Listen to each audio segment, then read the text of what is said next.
Assalamualaikum warahmatullahi taala wabarakatuh. Kita lanjutkan kajian nahwu kita ya. Ini kitabnya masih Fushul Fikriyah. Kitabnya sebenarnya cukup simpel ya, nggak terlalu berbelit-belit, tipis kitabnya.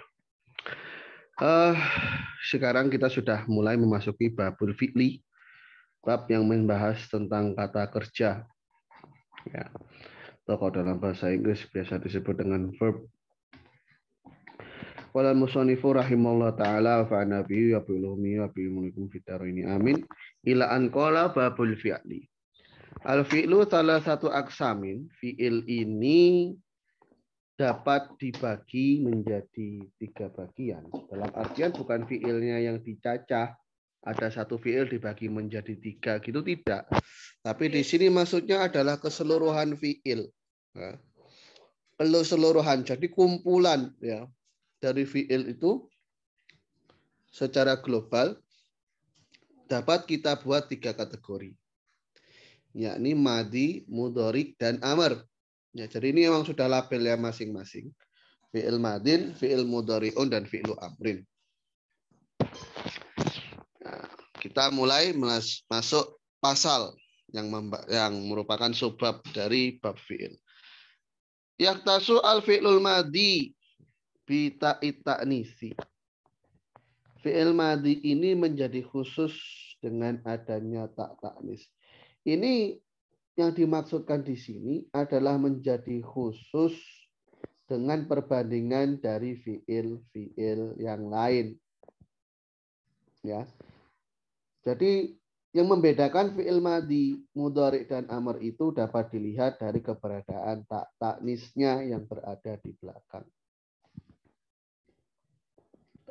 Meskipun toh sebenarnya tak ta'nis ini tidak khusus untuk fi'il. Ya. Tapi fi'il yang ada tak ta'nisnya itu fi'il madi. Ya. Tak ta'nis ini bisa kita praktekkan kepada isim sebagaimana contoh lafadz muslimatun. Ini taknya tak ta'nis atau kepada harf semacam lata.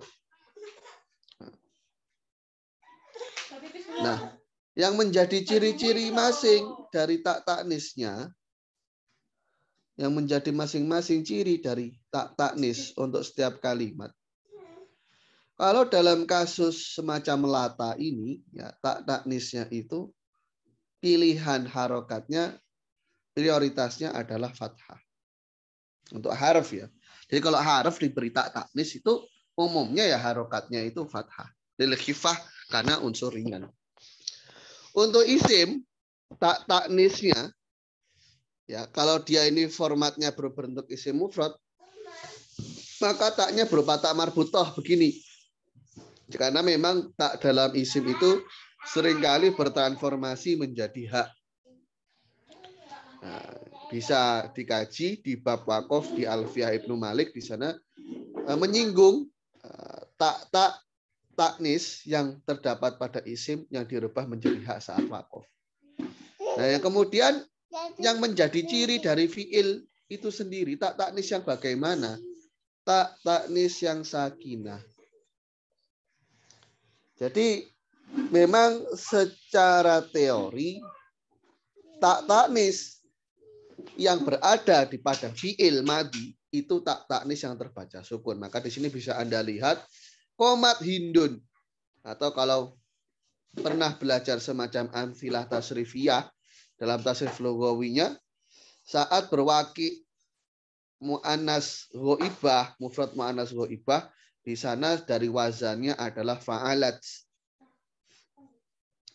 Sehingga semua mauzunnya pun mau tidak mau akan berakhiran tak ta'nis seperti ini. Sudah standarisasinya begitu. Yang berikutnya ada dhamir rofa yang mutasil. Dhamir rofa mutasil ini emang ciri dari fi'il madi yang fi'il lain itu tidak punya. Karena kalau dalam kasus semacam fi'il mudhari atau fi'il amr, dhamir mahal rofa'nya itu sukun. Contohnya yaf'alani. Yaf'alani. Di sini fa'ilnya adalah berupa alif atau yaf'aluna. Memang pengecualiannya ada pada nun niswah. Karena nun niswahnya terbaca fathah. Semacam yaf'alna.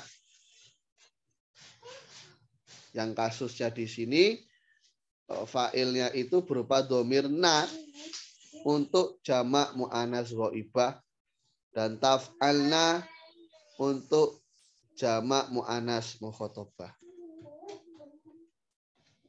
Tapi secara umum memang dhamir rafa ya, yang mutasil di sini, yang mutaharik, yang berharokat itu adalah khusus untuk fi'il madhi. Kalaupun ada dalam fi'il mudhari itu ya hanya nun niswah saja. Berikutnya adalah kemasukan qad. Meskipun sebenarnya qad ini juga bisa diaplikasikan pada fi'il mudhari, namun dengan arti yang berbeda. Qad untuk fi'il madhi ini artinya semacam tahqiq. Jadi artinya memang benar-benar tahqiq atau dapat diartikan sebagai takrib. Artinya hampir sama semacam af'alul muqarabah. Jadi umpama qad qamati shalah, hampir didirikan sholat. Jadi sholatnya sudah belum didirikan? Belum. Katanya fi'il madhi. Betul. Jadi perspektif madinya atau tinjauan lampaunya itu adalah yakni dalam waktu yang dekat. Sebentar lagi sholat telah ditunaikan. Sebentar lagi sholat telah ditunaikan. Karena akan terasa janggal saat diucapkan iqomah, tapi sholatnya belum dilaksanakan, padahal formatnya fi'il madhi. Maka yang dikehendaki adalah waktu sholat itu telah ditunaikan, itu dekat. Waktu sholat telah ditunaikan, itu dekat. Jadi ada label dekatnya. Termasuk lagi adalah doa saat berbuka puasa. Ya. Allahumma laka sumtu wa bika amantu wala rizqika aftartu. Di situ memang tidak menggunakan qad, tapi redaksinya adalah fi'il madhi. Di situ ada yang mengartikan itu dibaca sebelum berbuka, karena ada yang berpendapat dibaca sebelum berbuka, karena al-rizqi aftartu itu maksudnya adalah tahakukul wuku. Bentar lagi ya memang sudah jelas buka saya. Nah, itu konsep-konsep fi'il madhi, tapi tidak selalu dengan perspektif madhi. Sebagaimana Imam Ibnu Malik, qala Muhammadun wa Ibnu Maliki, padahal Imam Ibnu Malik belum bicara. Maksudnya itu tahakukul wuku, ya sebentar lagi saya bicara gitu. Jadi ada pergeseran-pergeseran seperti itu. Untuk fi'il madhi ini dia hukumnya adalah mabni dengan fathah yang zahir kalau akhirnya bukan berupa alif. Tidak bertemu dengan dhamir rafa yang berharokat dan tidak bertemu dengan wawu jamaah. Ya, akhirnya fathah. Mabni ini baku, tidak bisa dirubah-rubah. Bila mana akhirnya terdapat alif, maka dimabnikan atas fathah yang sebatas persepsi. Fathahnya ini tidak memungkinkan untuk ditampilkan.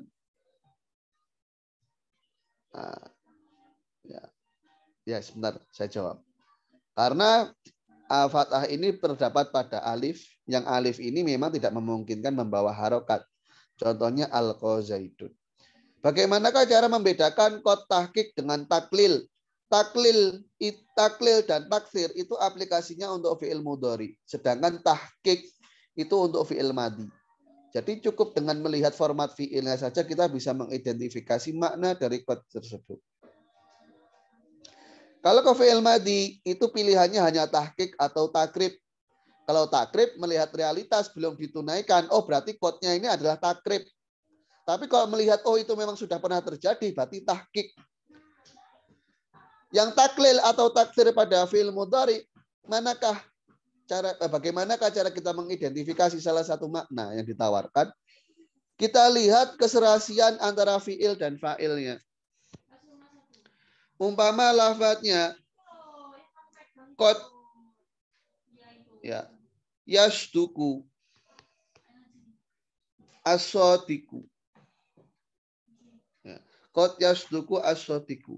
Kadangkala orang yang jujur berkata jujur, umpama begitu. Ya. Kadangkala orang yang jujur adalah jujur. Maka makna kadangkala ini tentu akan dirasa janggal. Maka yang paling tepat adalah taksir. Orang yang jujur seringnya ya jujur. Orang yang jujur seringnya jujur. Jadi kita melihat kesesuaian antara fi'il dan fa'il. Umpama yang ditampilkan bukan yasduku.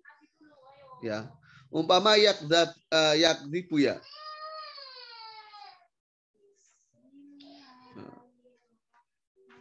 Ya. Umpama yakdzibu. Maka qad yakdzibu as-sadiqu.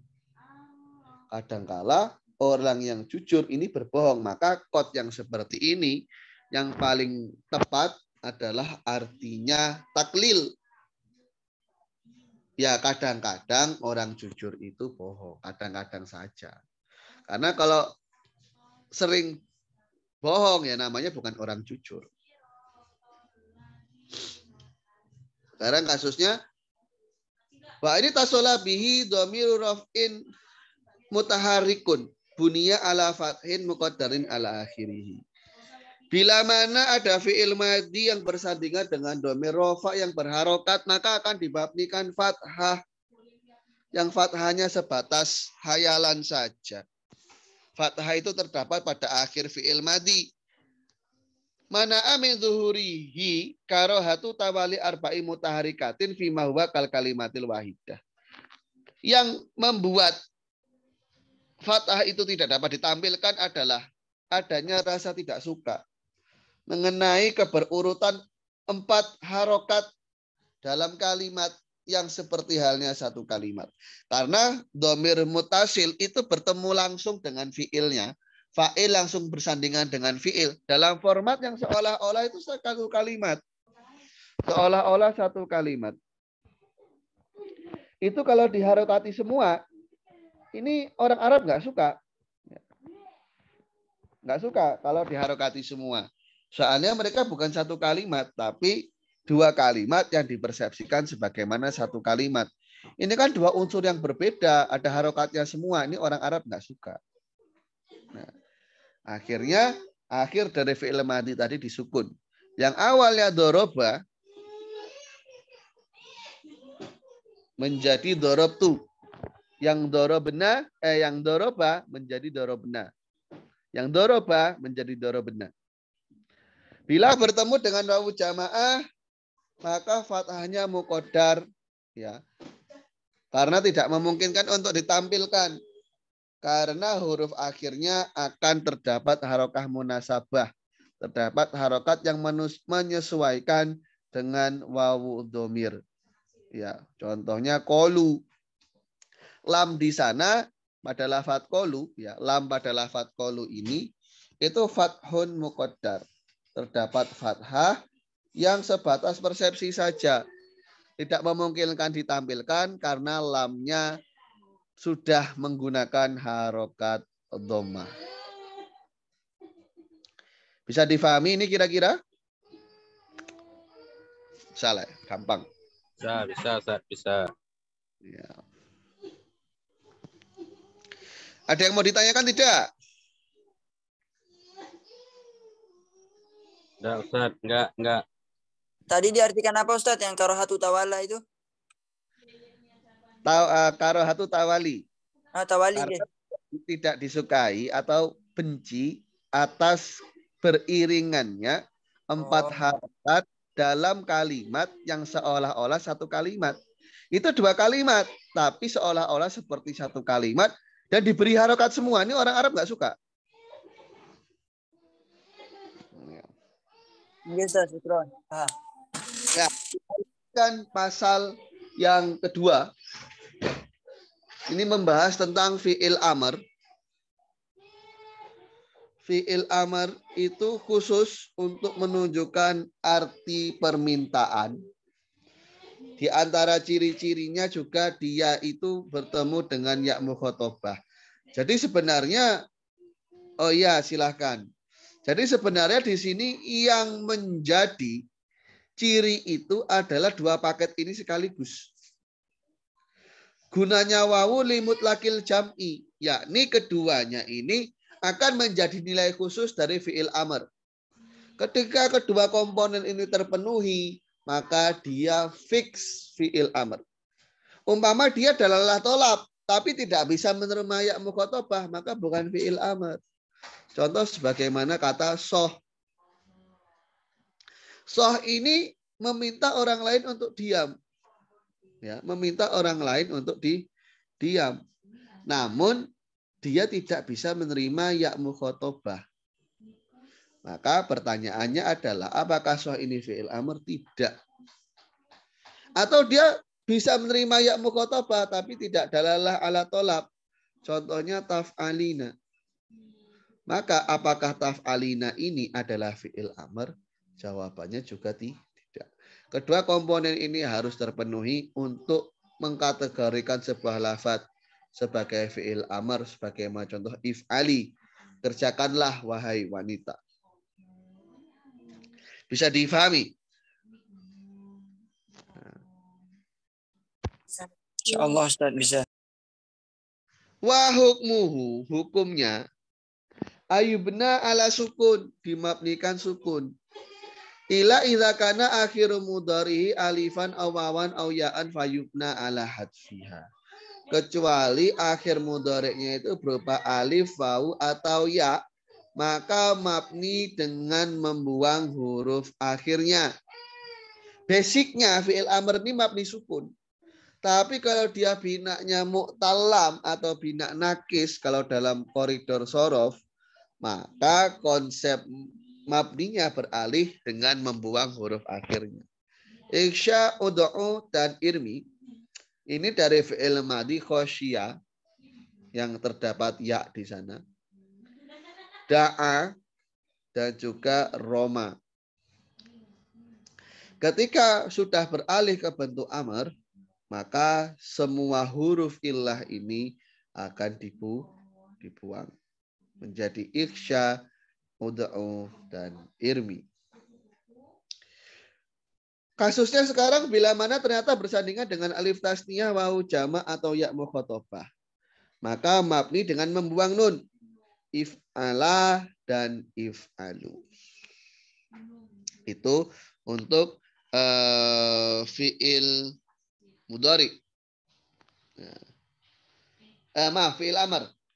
Sekarang kita lanjutkan fi'il mudhari. Fi'il mudhari khusus dengan adanya lam, saufa, dan sin. Ya. Contohnya saya drib, saufa yadrib. Titik perbedaan dari saufa dan sin. Untuk rentang waktu yang digunakan sin ini jauh lebih dekat. Dan saufa ini jauh lebih jauh. Jadi rentang waktunya itu lebih jauh. Kalau sin itu lebih dekat. Umpama saya dribu. Saya akan pukul kamu. Nggak terlalu lama dari saya bicara, saya pukul Anda. Tapi saufa yadribu, nanti saya akan pukul Anda. Tapi masih nanti. Ya, masih nanti. Ya. Hukumnya, ketika fi'il mudhari ini tidak bersandingan dengan amil nasab ataupun amil jazm, ketika dia murni dari amil nasab dan amil jazm, maka dia akan dirofakkan dengan dhammah yang tampak, dhammahnya kelihatan. Ya, tentu saja ketentuan ini bila mana fi'il mudhari'nya itu sahih akhir. Ya. Ketika kemasukan amil nasab, akan nasab dengan fathah yang dhahirah. Ketika kemasukan amil jazm, maka akan beri'rab jazm dengan sukun. Kok nggak ada istilah sukun dhahirah? Sukun itu adalah perlawanan dari harokat. Nah, Jadi sebenarnya sukun itu tidak termasuk harokat. Sukun itu perlawanan dari harokat. Konsep zahir dan konsep muqaddar itu praktiknya adalah ada pada harokat. Sedangkan untuk sukun tidak. Ya, contohnya yadribu zaidun, lan yadriba, dan lam yadrib. Ini semua contoh-contoh dari i'rab pada fi'il mudhari yang memang ditampilkan saat rafa dan saat nasab. Ya, kalau saat jazm jelas terwujud itu ya. Itu sudah tidak perlu dipertanyakan lagi. Sekarang kasusnya. Kalau ternyata akhir dari fi'il mudhari itu berupa alif. Ya, kalau ternyata berupa alif, maka nanti di sana dipersepsikan atau dibayangkan saja adanya harokat-harokat yang telah sudah disebutkan. Umpama dhammah dalam rafa, dhammahnya muqaddarah. Umpama fathah saat nasab, fathahnya muqaddarah. Nah, kenapa kok muqaddarah? Li ta'adzur. Karena memang tidak memungkinkan menampilkan dhammah ataupun fathah pada alif. Alif itu satu-satunya huruf hijaiyah yang tidak bisa menerima harokat. Tidak bisa menerima harokat. Yang menerima harokat itu hamzah. Nah, hamzah itu bisa berharokat, bisa sukun. Namun alif, dia sama sekali tidak bisa berharokat. Dia selalu sukun. Oleh karenanya, kalau ada fi'il mudhari yang akhirnya alif, maka tidak memungkinkan untuk menampilkan harokat di sana. Sehingga yang paling memungkinkan, ya tentu saja dengan sukun. Kemudian alamatul i'rabnya bagaimana? Ciri-ciri i'rabnya bagaimana? Ya hanya sebatas persepsi. Dan saat beri'rab jazm, alifnya nanti akan dibuang. Contohnya yaksha zaidun. Lan yaksha walam yaksha. Pendek dengan tanpa alif. Alifnya dibuang. Ya. Bisa difahami ini?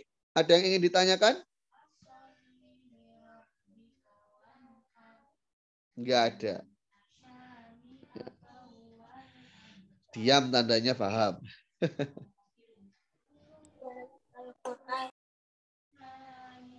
Ya, gimana? Berarti Ustaz kalau kemasukan amil nasab alifnya ini tetap Ustaz. Tapi fathahnya tetap ditakdirkan gitu. Betul. Oh. Karena yang menjadi mahalul i'rab, yang menjadi mahalul harokah lebih tepatnya, atau mahal alamatil i'rab. Yang jadi mahal alamatul i'rab ini adalah alifnya, sedangkan alif ini tidak memungkinkan untuk diberi fathah. Maka bagaimana? Ya fathahnya ya sudahlah kita bayangkan saja. Ya Ustaz. Paham. Ya. Sekarang kalau akhir dari mudhari itu berupa wawu atau ya, jadi nakis wawi atau nakis ya'i, namun tidak dirubah menjadi alif karena sebelumnya berupa kasroh atau sebelumnya berupa dhammah. Jadi kasusnya fi'il mudhari dari bab 1, bab 2, dan bab 5-6. Ya, bab 5-6. Yakni pada kasus fa'ala yaf'ulu, fa'ala yaf'ilu, kemudian fa'ula yaf'ulu dan fa'ila yaf'ilu. Ya, dalam kasus ini ya.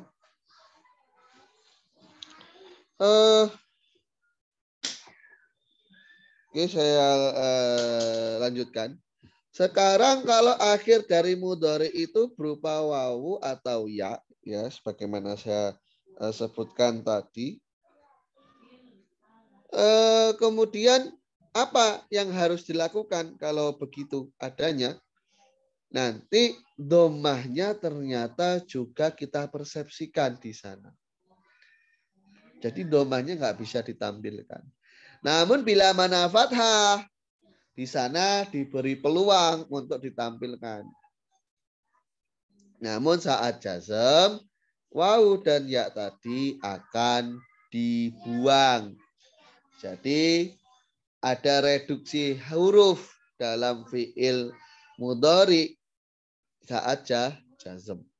Terlepas akhirnya alif, wawu atau ya, konstruksi huruf dari fi'il ini akan kita reduksi, akan kita kurangi.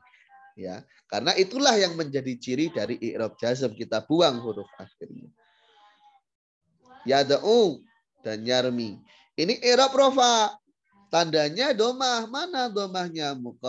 Muqaddar. Karena tidak ditampilkan karena dianggap berat. Huruf illah itu huruf lemah. Alif, wawu, ya disebut huruf illah, huruf berpenyakit. Karena penyakitan, maka andaikan disuruh bawa harokat, ini tidak manusiawi. Tidak apa istilahnya kalau huruf, tidak huruf wi. Nah, tidak sesuai dengan hak-hak kehurufan. Sudah penyakitan suruh bawa harokat. Oleh karenanya harokatnya cukup muqaddar. Nah, saat nasab bisa ditampilkan karena fathah itu khiffah. Fathah itu ringan, cukup dengan membuka mulut. La yad'uwa, la yarmiya. Saat jazm, huruf illah yang belakang akan dibuang. Lam yad'u dan lam yarmi. Nah, kasus berikutnya ketika bersandingan dengan domir tasniyah, wawu jamak dan ya mukhatabah atau familiar disebut dengan af'alul khamsah. Ya, geng 5 fi'il. Nama gengnya af'alul khamsah, yakni yaf'alani, taf'alani, yaf'aluna, taf'alun dan taf'alina. Saat rofa, tandanya adalah dengan keberadaan nun di sana. Saat nasab dan jazm, cirinya dengan membuang nun.